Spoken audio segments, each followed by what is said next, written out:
शंकर भगवान के त्रिगुण रूप का वर्णन। सनत कुमार बोले, मैं शिव के महात्म्य को जानकर फिर से सुनना चाहता हूँ। आप सर्वज्ञ हैं, सो मुझे और भी शंकर का महात्म्य सुनाइए।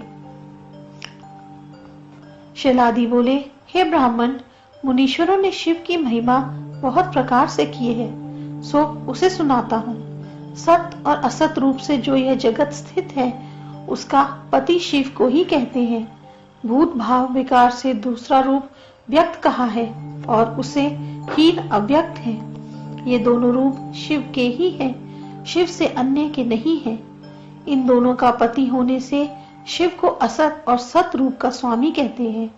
क्षर और अक्षर महेश्वर को मुनि लोग व्यक्त और अव्यक्त कहते हैं। ये दोनों रूप शंकर के ही हैं। इन दोनों से परे विद्वानों ने शांत स्वरूप महादेव को ही कहा है।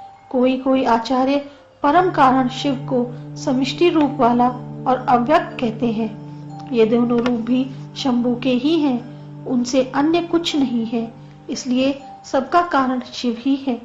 लोक शास्त्र के जानने वाले समिष्टि और व्यष्टि का कारण क्षेत्र और क्षेत्र स्वरूप से शिव को ही कहते हैं। ज्योति स्वरूप भगवान शंकर ही 24 तत्व रूप से क्षेत्र कहलाता है और उसका भोक्ता पुरुष रूप से क्षेत्रज्ञ रूप वाला कहा जाता है।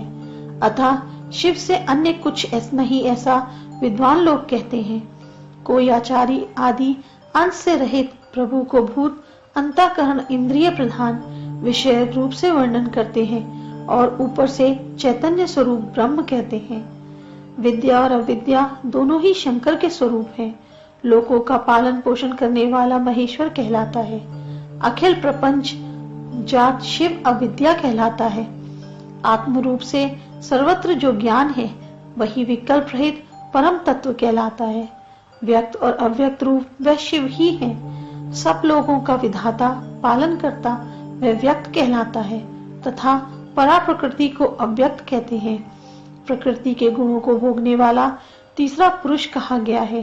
ये तीनों ही शंकर के रूप हैं। शंकर से भिन्न और कुछ भी नहीं है।